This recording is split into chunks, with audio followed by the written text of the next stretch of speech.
What are you looking at? Nothing other. A movie with Keanu Reeves. Never heard about that came out the same year with Ellie Fanning, called The Neon Demon. Oh, Elle Fanning to begin with. Elle. And I know. Yeah, I've heard of that movie. Never heard of it. Do you want this to be the opening? Because you need to talk into the microphone if you do.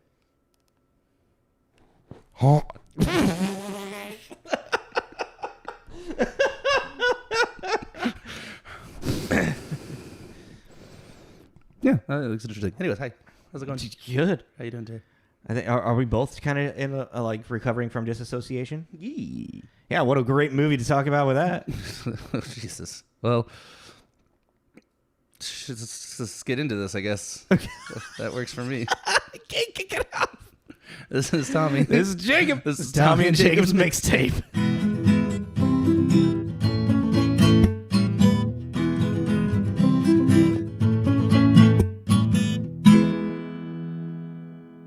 I don't know if I need that other Red Bull, but I'm going to drink it. Do you want to have that to be the lead-in? Sure. Hello, everybody, and welcome. Welcome back. Happy and Pride Month. Yeah. Yeah. This is the last of the... And a good movie to end with that, I think. And interesting as well, because, like, I don't know, like, I totally see how this is definitely, like, queer movie, obviously, but I don't feel like that's also kind of the main focus of the entire There's thing. a lot of themes. There's a lot themes. to digest in this. Yeah. I don't even think we're going to be able to really cover all of it. We're going to wrap it up and be like, oh, man, I meant to bring that up. Yeah, it's going to be one of those. If you guys didn't see the name of the episode where we watched and we're reviewing 2016's Moonlight. Academy Award winning and something we both wanted to watch and never got around to. A very long time, yeah. Been meaning to. Came out October 21st of 2016. Yeah. What was? Did you? I mean, obviously we did the movie count, but did you see what was the last movie we did that was 2016? You remember off the top of your head? No. Do you? I remember. I saw it. I saw it in the list, and I was just like, and it just like came and. It was like last season, though. Yeah. It was a while ago that we did that. I don't remember which one it was. But how many movies did you have for 2016? 36. I had 33. Oh, interesting. Pretty even there. Yeah. And I didn't count this movie because I generally don't. Yeah. You don't count the movie that we're reviewing? No, because generally while I'm doing the count is before I watch the movie, so I technically haven't seen it yet. Oh. It looks like the last one was actually an A24 movie when we did our A24. Oh, was it The Lobster? No, Swiss Army Man. Oh, yeah. Episode 72. And then we did The Lobster after that, which came out the year before. Yeah. Oh, no. No, we did The Lobster and then we did Swiss Army Man. Something like that. Yeah. I got it. Weird order. But yeah. Were we counting then? No, we weren't. No, not at all. Okay. Man, that was a long time Well, ago. really quick, for people who maybe have never heard of this movie or have never seen it or whatever, Tommy, you want to give us a quick synopsis of what Moonlight is about? We follow a young boy's life and experiences as he grows up, basically. Yeah. That's really it. It's just about his struggles with identity. Yeah. His sexual identity and masculine identity. Masculine identity and just a lot of there's so much. God, it's so beautifully portrayed too. Well, yeah, and I just like for people too, like the kind of kick, like the gimmick, I guess, is it's a 3-act movie, and you're following the 3 stages of his life. So as a young boy, as an adolescent, and then as a young man, and it just is just kind of going over the biggest pivotal moments, I guess, for him. Yeah, I would say like the most like life-changing type. Yeah, and it's just like suddenly like the adolescent, the little kid part just ends, and then suddenly you're an adolescent, and then that part ends, and then suddenly you're in young adults. Yep. And obviously a bunch of time has passed and things have happened, and yeah. So this is based off of a Tarell Alvin McCraney play, semi-autobiographical play that what he wrote to cope with his mother's death from AIDS. And it is called In Moonlight, Black Boys Look Blue. Yes. Which I like the little callback to that in the dialogue. What's interesting is, because I know you haven't obviously read any Tarell Alvin McCraney, and I have. Well, because I'm a theater guy. I'm so pretentious. I like theater. I did theater. I act. Nerd. But Tarell Alvin McCraney, a big theme in a lot of his plays is color. Like he plays with the idea of color. Oh, is that also why the poster? I think that's Barry Jenkins noticed that and leaned into that because it's a really big thing within like just even in the dialogue that Tarell Alvin McCraney writes. Like it's somehow that he just infuses this idea of like color with everything. Well, it's also interesting. The play I was reading is the main character is all three of them are simultaneously, and you don't realize they're the same person until I don't think it's but it's not like they're all three happening at the exact same time where you're trying to like pay attention. It's like you see young boy, middle age or young adolescent, or sorry, adolescent, teenage, adult, and it just kind of like you probably just see it 1, 2, 3, 1, 2, 3 is like as scenes, and then halfway through it you start to realize like, oh, they're the same person. Oh, they're all the same person. Yeah, because also too like the name is Little, Chiron, and Black, right? Yeah. It's not until you like it's subtle with like getting the name of Chiron, like his actual name, and then even just like the death of Juan, like. Yeah, that's super subtle as well, and not even like you don't even really get how or what happened. I mean, you kind of just assume something went wrong in his career path. Yeah, do I have my hood on? I do. Yes. It's like, man, my ears are real toasty. Sorry, but yeah, okay. So disassociation. So yes, so based off this play, in Moonlight, Black Boys Look Blue, but another writer for the actual movie and director combo is Barry Jenkins. Barry Jenkins, yes. A lot of shorts, I noticed. Actually, not a lot of stuff that I've really. He's a producer on a lot of stuff as well. Yeah, I've heard things about what is it? Medicine for Melancholy. Is that which one was that one? Oh, that's 2008. Okay. Heard about that one. I'm familiar with Dear White People, and of course he would be someone to direct an episode of that. And he directed the Underground Railroad, which is a miniseries in 2021. What's really nice to see, it's like it's kind of refreshing to see like a director of like this caliber it looks like he's very particular about what he wants to work on. Very passion project. Yeah, vibe. Yeah, which I believe in this, so I want to do it. Yes. Which means that he's probably only gonna fucking pull out bangers, you know, like really good, like really thought out. Dude, like and also the like he worked with a cinematographer that he regularly works with as well on this, and I gotta say the cinematography of this movie is amazing. Like when they're playing the Smash 'em, like the ball game when they're like all tackling each other, and like it's just like that sweeping motion of like all the young boys as they're like, you know, getting all riled up with the game and whatnot, to even like when Tarell in teenage years when he's like circling around to get Kevin to like punch him in the face. I'm just like, dude, this cinematography it's so good. It's so good. Like, yeah, this is definitely just one of the best movies that's come out in like the last decade. Like, well, yeah, it's up there. And at the 74th Golden Globes, Moonlight received 6 nominations, second highest of film nominees, won Best Motion Picture for Drama, additional nominations for Best Director, Best Supporting Actor, Best Supporting Actress, Best Screenplay, Best Original Score. Like, yeah, this is probably one of the better movies we've even done on this podcast. Yeah. And Barry Jenkins and Tarell Alvin McCraney, they worked together to flush out what that play was, for them to kind of write a mixture of kind of their own separate experiences growing up as young black men navigating their life. Both having kind of a tumultuous relationship with their mother, so that was a very key thing. The mentioned of both being drug addicts of some sort. And the character of Juan, it was much more. Oh, was it? Oh shit! Before I want to actually make sure I get this right, because I can't remember. I'm actually blanking if it was. He was an uncle, like father figure for, I want to say Jenkins, but now I'm actually thinking that's wrong, and it was actually McCraney. if I can find it really quick, then I'll correct myself. If not, I'm just gonna. And it's one of them. But it's also like I like that character is a very. He's a conflicting character, and I guess with this, let's kind of go into starring actually, because starting off with I was gonna do the order of like Mahershala Ali. Oh no, I was gonna do like little drawn. Well, if you want to do that really quick, yeah, we can do that.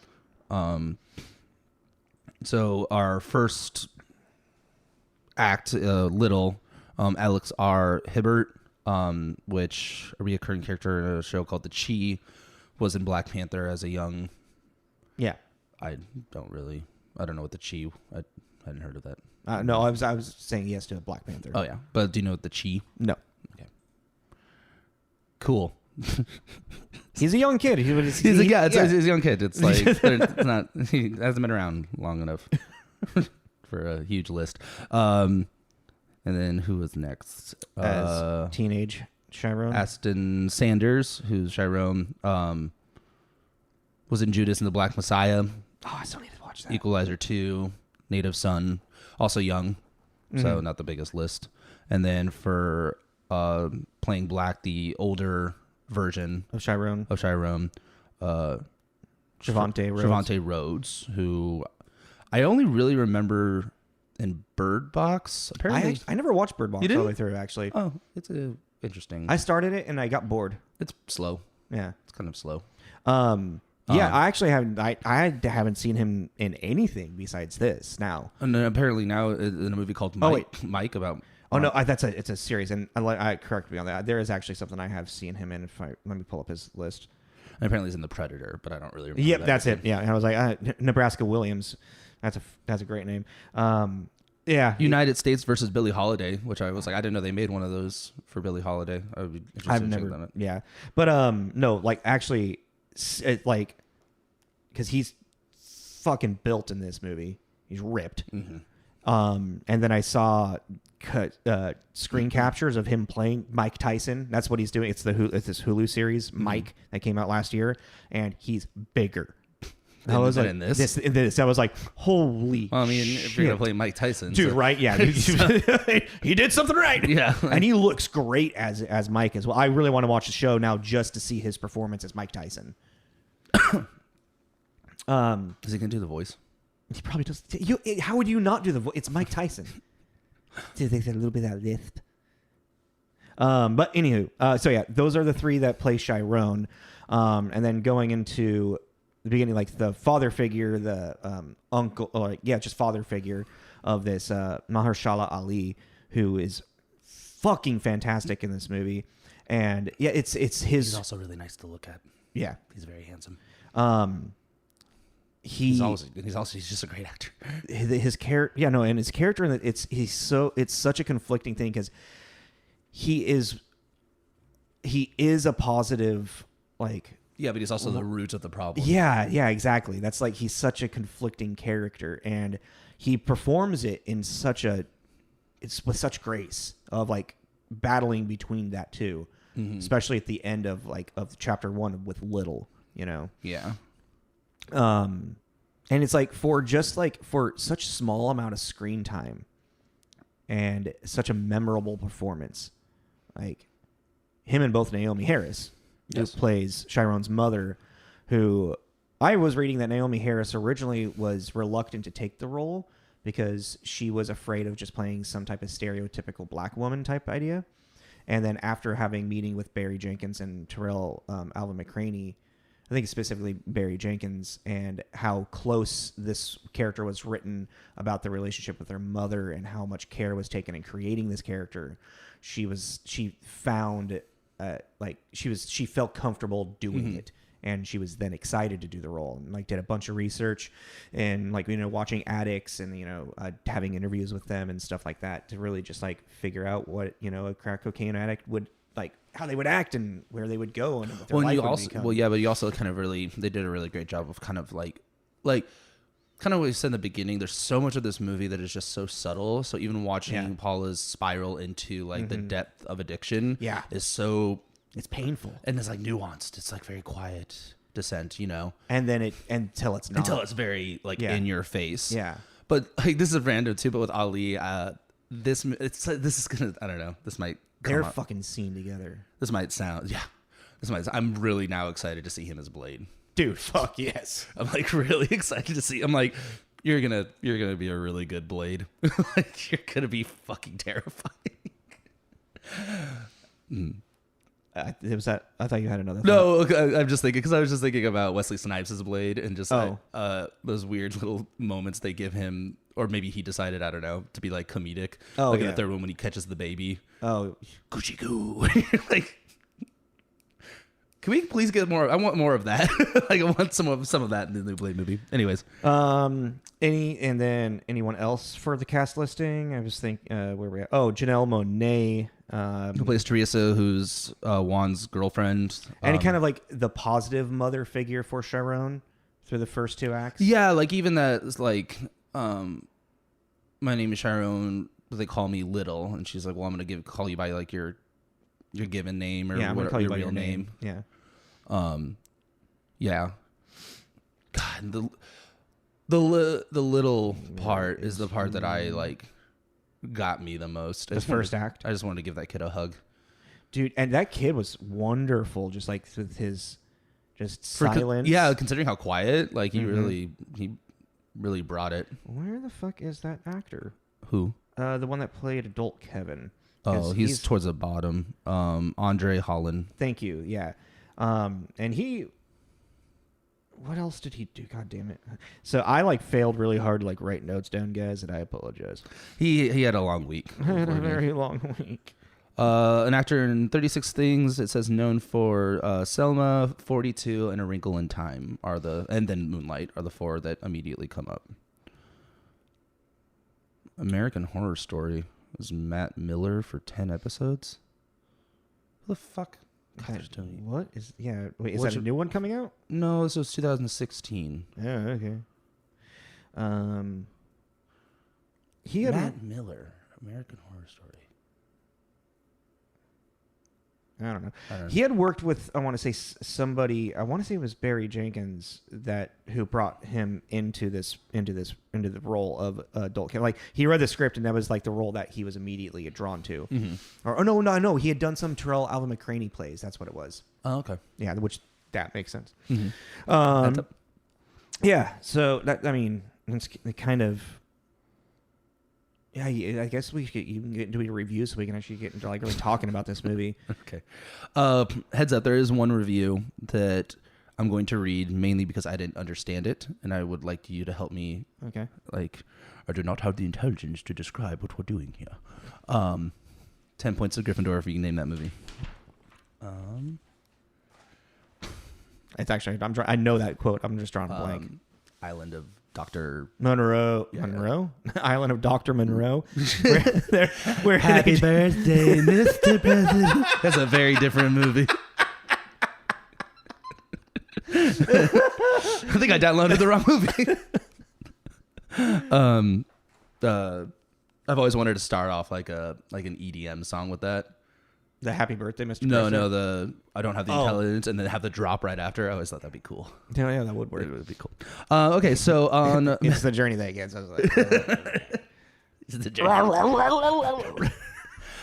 So on Metacritic, there are 53 positive, 0 mixed, 0 negative. Yeah, that makes sense.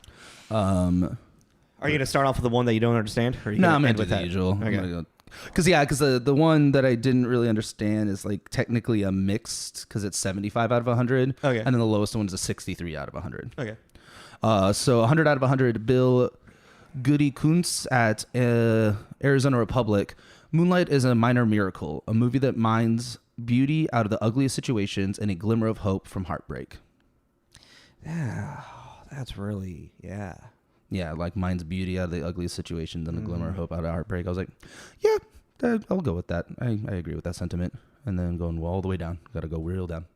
Okay. So the 75 out of 100 by Peter Rainier at the Christian Science Monitor. Is this the one?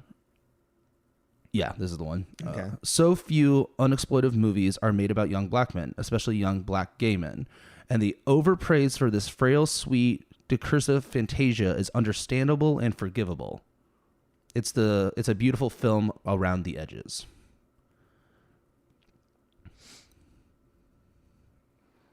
What are you not understanding? I don't know. I mean, it's very. I use a lot of big words. It's very wordy.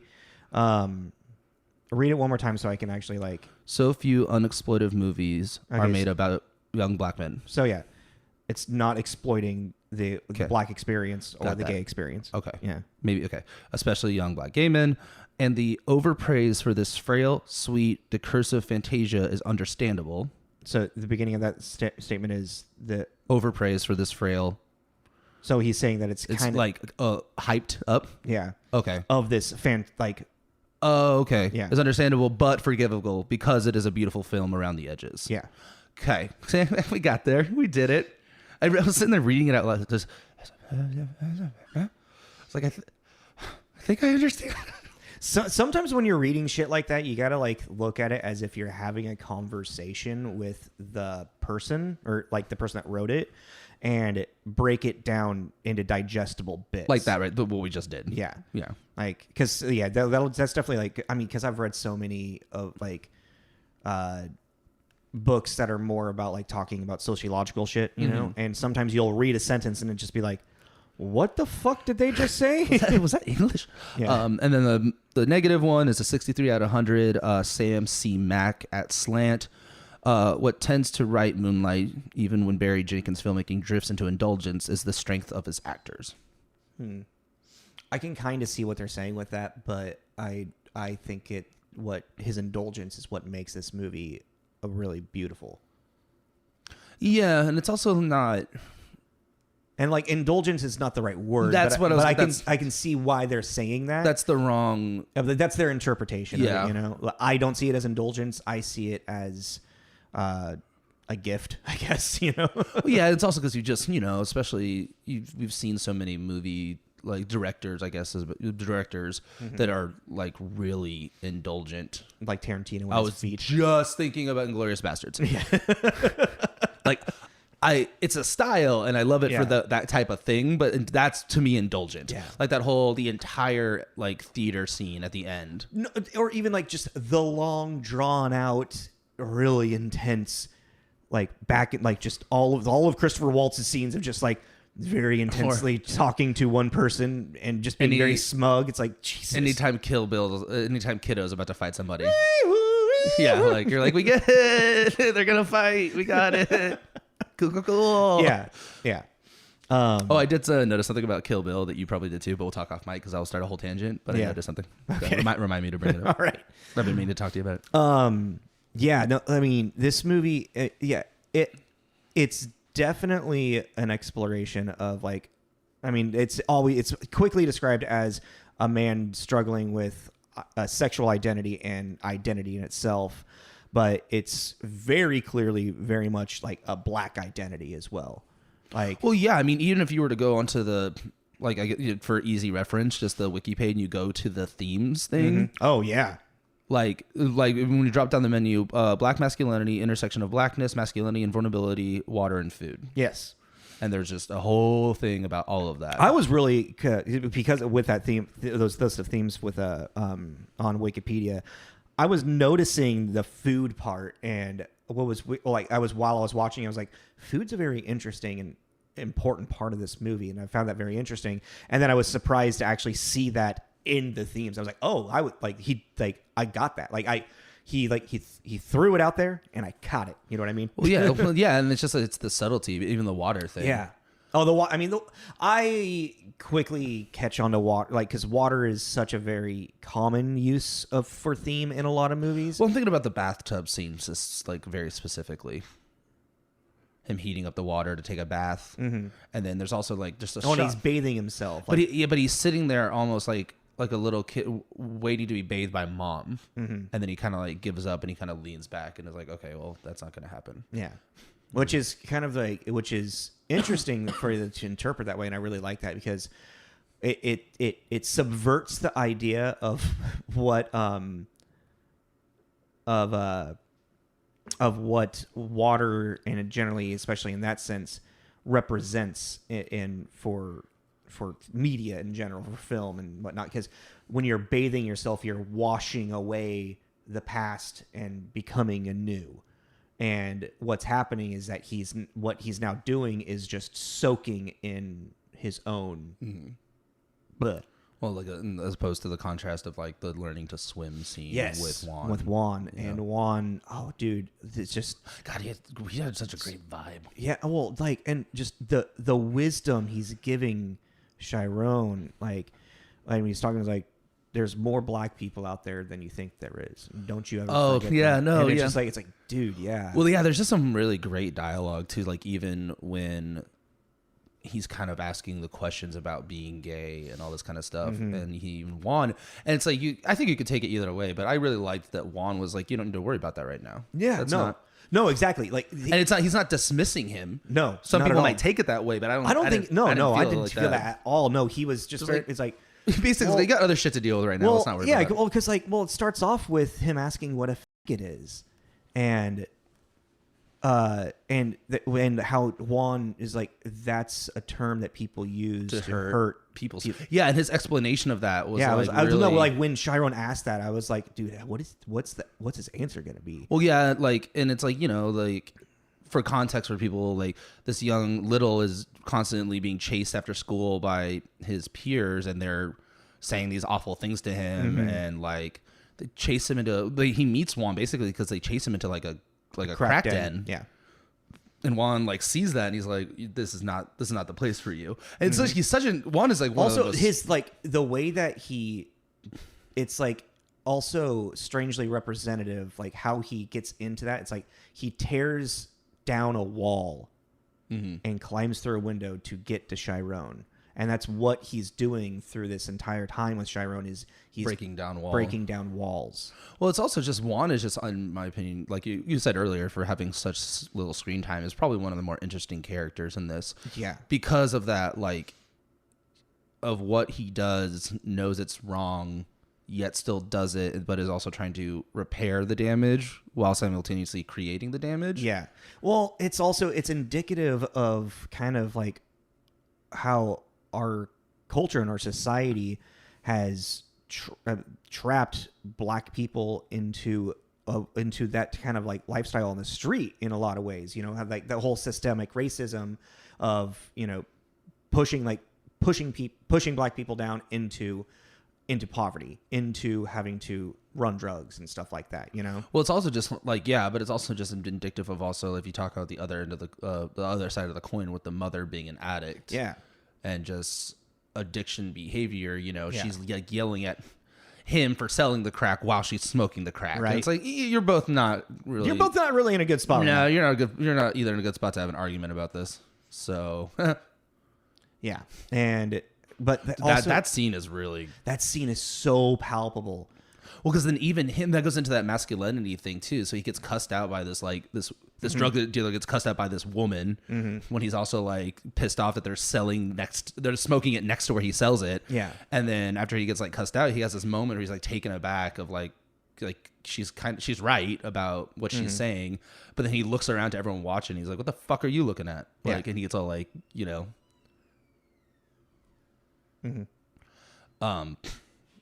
But yeah. Well, and it's interesting is like how this first act, there's more of a story outside of everyone other than just Chiron, which is setting up then the effects of what this is into the rest of Chiron's life. So then when we move into Act 2 with Juan gone and Chiron dealing with, you know, his mother just... who's completely like spiraled at this point. Yeah. Yeah. She is so far into addiction that... taking his money. Yeah.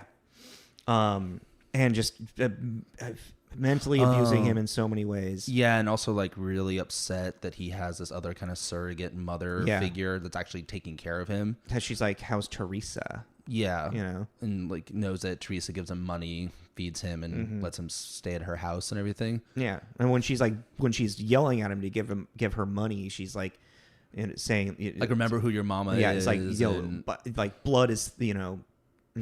Yeah. And yeah. But what starts what's interesting also, like, I don't know if you catch on, is like the interactions he has with Kevin as a kid to the interaction he has with Kevin as a teenager to then the end with his interaction with Kevin, which I actually kind of forgot that I just remembered that Kevin was the one at the beginning who's like, dude, you're not soft. I know you're not soft. Yeah, it makes him fight him. Mm-hmm. Yeah. They wrestle.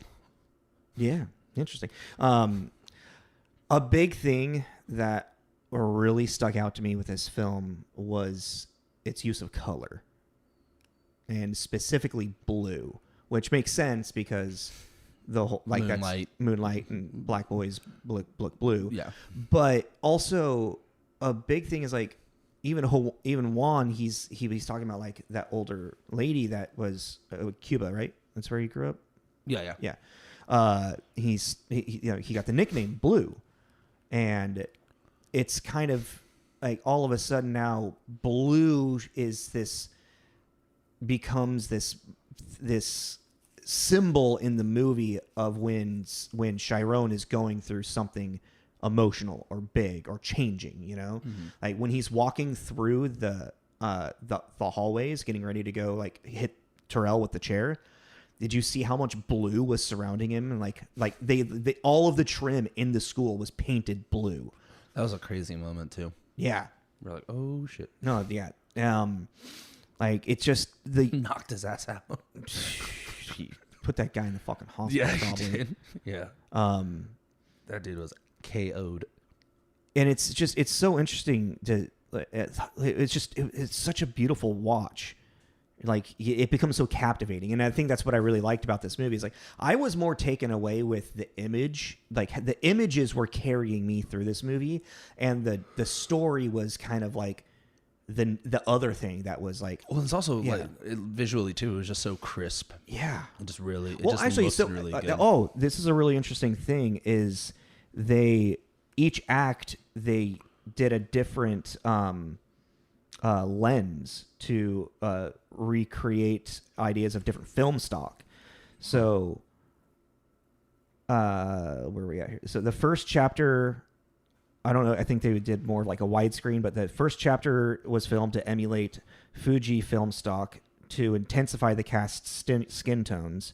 The second chapter imitated Agfa film stock, which added cyan to the images, while the third chapter used a modified Kodak film stock. So each act is filmed in a different way as well, which I thought was super, super interesting, and also represented a good representation of just like of like each chapter of this man's life, all leading to this. Well, I guess really quick, just before we get into Act 3, it is important to mention like his first sexual experience being with Kevin at the beach. Yes. Again, always around water, and water is always a changing factor. Like even like when he goes to meet Kevin, Kevin lives by the water, and even like Kevin's like, "What do you want some green drink? What can I make you some green tea?" And he's like, "I don't drink that shit." He's like, "What drink? Water." It's like water is the thing for him. I didn't catch on to that one. Huh. But yeah, going on to the third act, that's the third act kind of did lose me a little bit. It's a lot. It turns into like almost a two-person play. Yeah, but also like the really interesting thing is the embodiment of Juan. And that's Black ends up doing so much of like talking. Like that's where like this idea of masculinity is talked about, and like in that identity is that Chiron ends up kind of just the only positive male figure that you see from him, and the one that literally had the most influence on him, is Juan. So what he does is he tries to emulate that person. Yeah, well, because even like just for clarification too, is after we just talked about he assaulted like his bully and knocked his ass out, he gets arrested. Yep, and that's basically the end of this act. And then next thing we know, we see now a very fit, very buff. With fucking grill, wearing like chains and a grill, and he wears the same like do-rag. I was gonna say like it's and he's driving Juan's car. It's like it has the fucking crown in it. Yeah. He's like, it's just showing the impact, which is just I thought it was really interesting, mainly because Juan's death is so glazed over, and you don't see it affect Chiron and what happened because there's these huge gaps in these timelines. You kind of, it's like you're in his teenage years, you're kind of seeing the after effects, like how he's just navigating life as best as he can without this figure anymore. Yeah. You know, Teresa's doing what she can, but also... And it's obvious that the relationship with Juan has, you know, they did become these kind of surrogate parent type figure, auntie and uncle. No, because even Paula, his mother, is like, when she's asking about how's Teresa, I haven't seen her since the funeral. Right, yeah, that's how it comes up. That's the line, and you just get that line. Yeah. And you're like, oh. But then it's also interesting because it's like, I just realized too that Paula went to her dealer's funeral, which also begs the question of where did their relationship develop? I think it wasn't more like it's like, oh, I'm going to my dealer's funeral. I think it was I'm going to Chiron's mentor's funeral. Well, yeah, I mean, but that's all up for speculation too. I just think that's an interesting thought because there are, like I was saying, there are these huge chunks between each act that we're not seeing what's going on. Yeah. Because even then we don't know exactly what happened after he got arrested and what you hear he tells the story to Kevin. He's like, you know, he was put through the system. He met some guy in there that then put him on the streets and he was good at it and he rose in the ranks. Yeah. You know? But yeah, the third act, I thought that was really cool. The emulating Juan thing was really cool. Well, it's great with that. And then also what feels like, now that I think back on it, with this being kind of like both Barry Jenkins and Tarell, Alvin McCraney having, you know, that the relationship that they had with their mothers and the representation of that is like that scene where Chiron and Paula kind of come to amends in like a very silent way is kind of them, like that's them writing what they want to have with their mother, you know? Oh yeah, with the rehab center. Yeah, because like she's getting clean and she's talking about how, hey, I'm going to be working here while I'm getting clean, and I kind of want to help people get clean as well.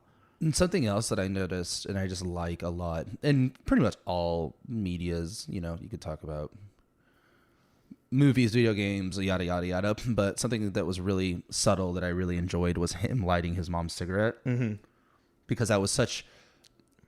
It's something that, especially as an ex-smoker, you know, like it's an intimate thing. It's a very intimate thing, and you don't really know that unless you are a smoker.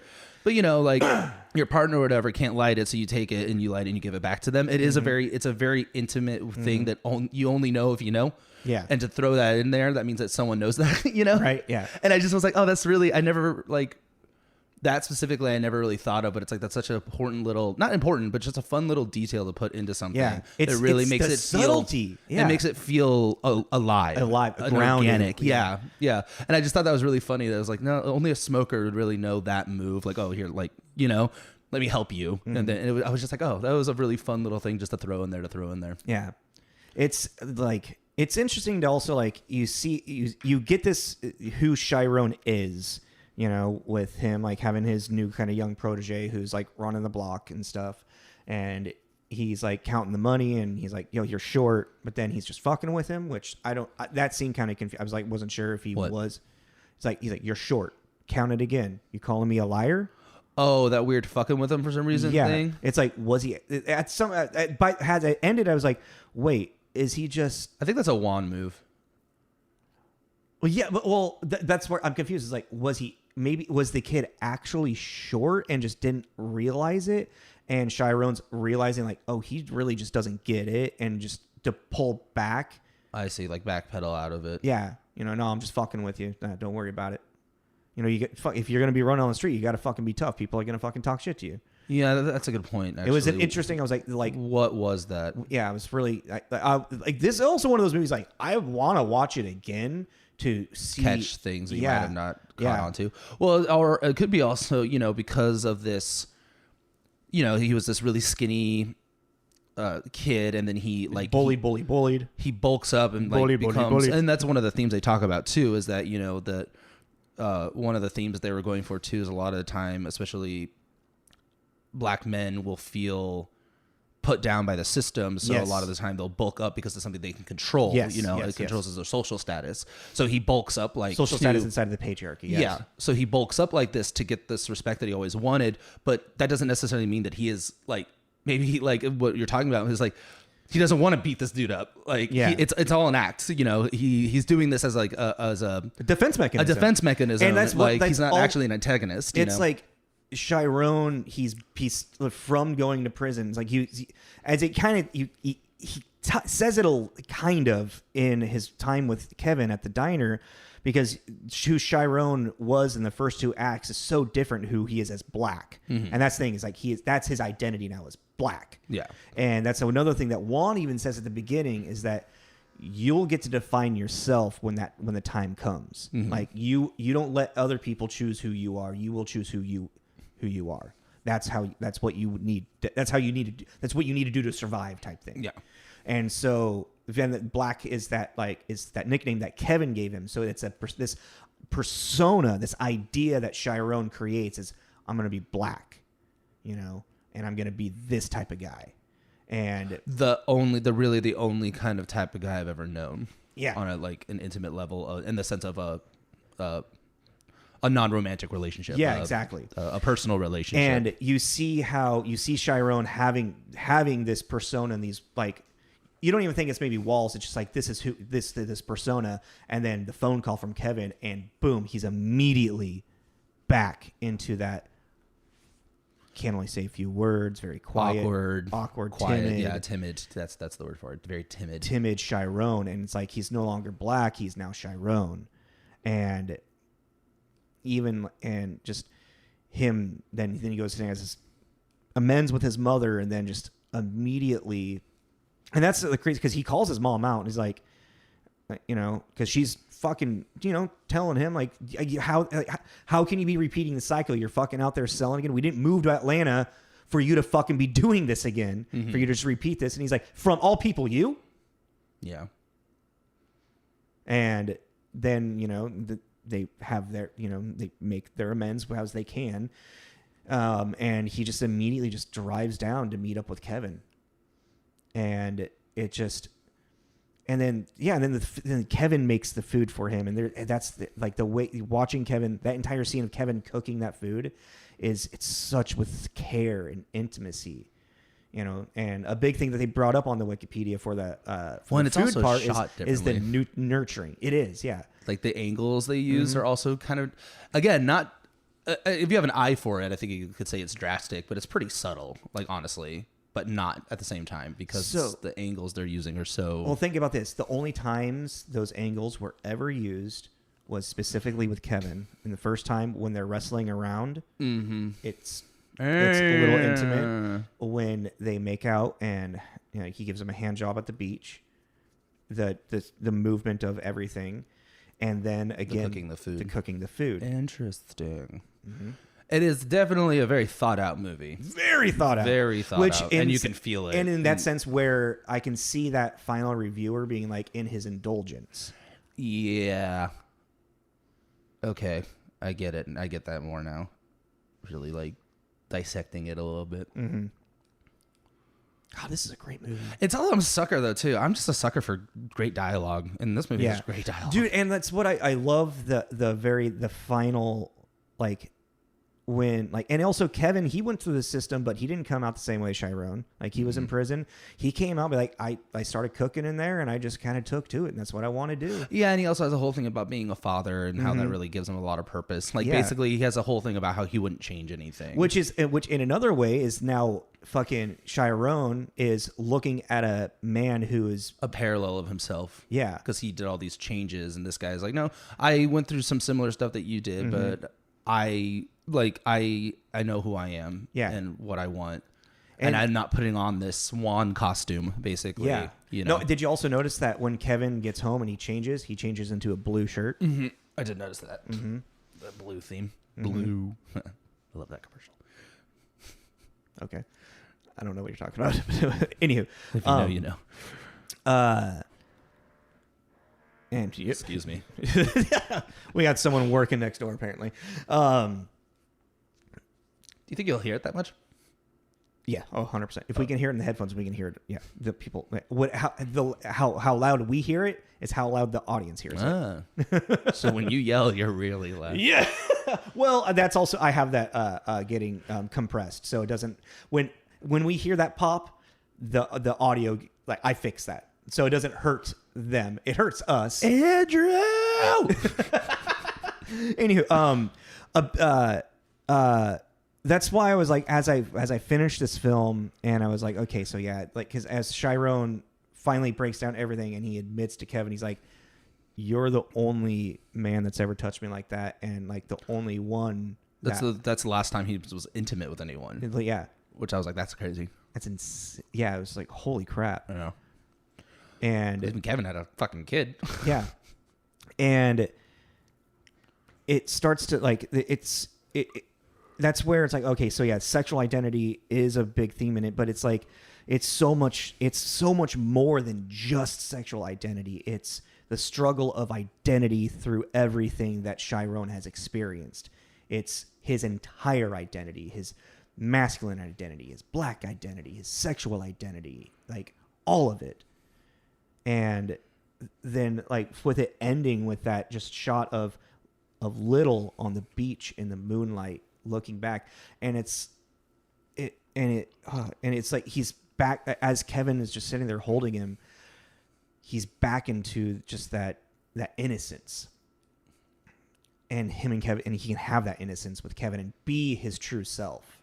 Yeah, the wall is finally down. Yeah, 100%. And it oh dude, it's moving. It's so good.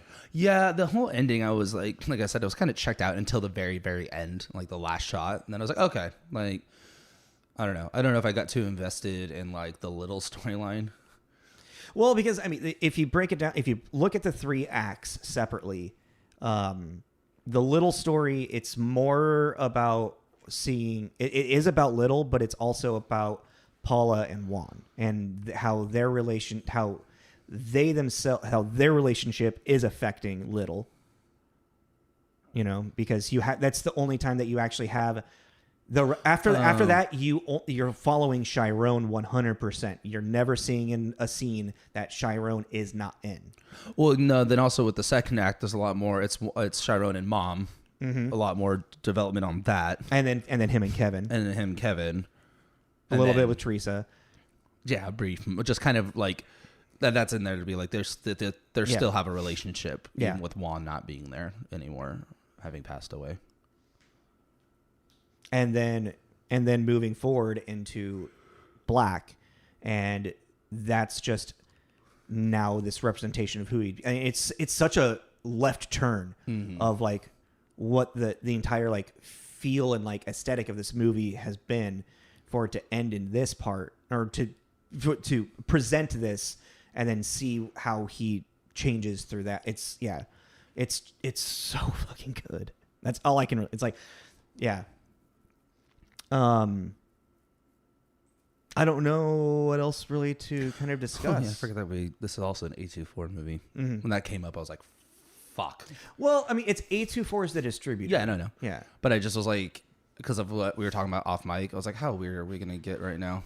I was like, wasn't meant to prepare for an A24 movie. I was like, I can't do a lobster right now. That's not what I want to do. And then it ended up being just fine. And I was like, okay. It's just very like released. It's interesting. It's like there's not a lot of movies kind of like this where I don't know. It's like I've been trying to find a way to really how to say this is that.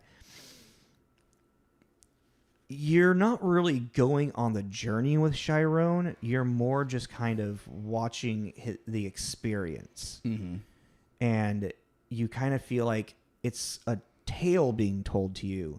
Not like, you know, like in a buddy comedy, you're like, oh, we're kind of going on this journey with them. And in some other dramas, you're kind of like, you're feeling more compassionate with one character or something. Like you're feeling compassion for Chiron through this, but there still feels like, I don't know. I feel like maybe it was just because I was so tired and disassociating still stuff that there felt like there was like kind of a gloss of something I don't know. That's not the right. I'm describing it poorly, but I get what you're saying, because even like, a lot of time with dramas too, they go on this way where you're like, this kind of feels like a documentary reenacting of said events. Yeah. And you're like, that there's a disconnect there. Yeah. This is literally like you're being John Malkovich. You're just sitting and observing these experiences. I'm trying to think of another movie that's really, because even like maybe because it's just the drug thing, but the one that popped into my head is like Train Spotting, and I'm like, no, because Train Spotting also has like this, there's a surrealness to it and like comedic beats every now and then, and kind of like SLC Punk, you know, it's like it's got this like quirkiness to it, and this doesn't have that. I can't really think of anything off the top of my head that I'm sure there's something. Well, what's interesting, and this just popped in my head as I was reading some stuff about it, is that Barry Jenkins, he wanted to take influence between art film and hood film.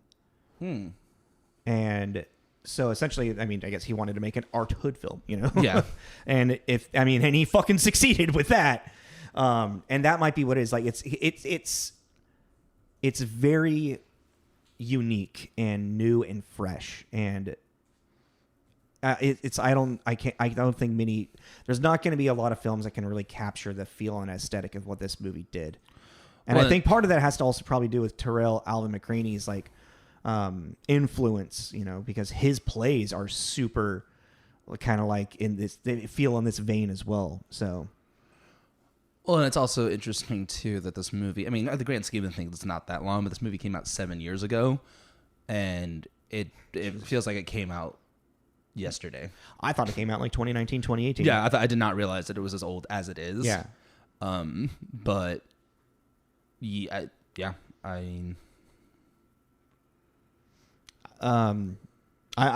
think we can probably wrap up on. Yeah, I mean, if you haven't seen it, watch it. Fucking 100%. And I went in expecting something very different because I'm actually, now that we've talked, we'll off mic, we'll talk because I'm really curious what she was telling you. Yeah, someone was telling me things about this movie that I was like, oh man, this is gonna be, I don't know if I'm mentally prepared for all this shit.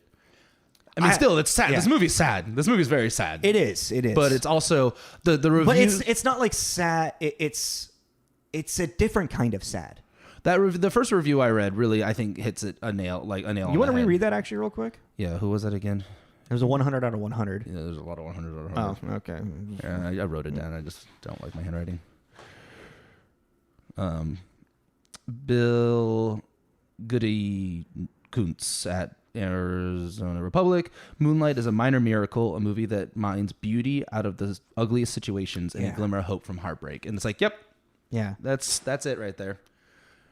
Yeah. So, I mean, what are you giving it? I don't know. How about a 5 out of 5? It was like big shocker. It's like, Jesus. Also, the music was great too. Oh yeah, the music was the use of sound. Yeah. And then the use of non-sound. Mm-hmm. Like, oh man, yeah. Yeah. Okay, 5 out of 5. Like, were you not thinking for a second 5 out of 5? I wasn't sure. I wasn't sure if we were gonna. Well, I was gonna get a 4.5 because of pretentious bullshit. No, this is a fucking 5 out of 5. It's really good. I highly recommend if you haven't seen it and you're in the mood for a pull at the heartstrings drama. Mm-hmm. It's really good, and just the acting and the subtlety. Like, go into this really looking for these subtle things because it's kind of incredible how impactful it is, but how quietly. I keep revolving around how quietly impactful it is. Mm-hmm. I think that's a really good that is a really good way to put it. Good way to put it. It's not.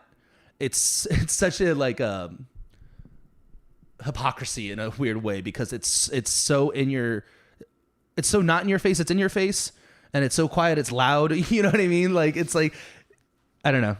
I know. Yeah. You get what I mean? It's a lot of subtlety with a lot of very obvious behind it. Yeah, a lot of subtlety with a lot of like chutzpah. Chutzpah. I don't know. I don't know what you're. Michelle says that all the time. I think. Does she? Yeah, I think she means like, ha. You got it. You're gonna go far, kid. You got a lot of chutzpah. I don't know. Watch that be something really offensive. Sounds like some weird Jewish phrase. Like Yiddish or something. Yeah. All right.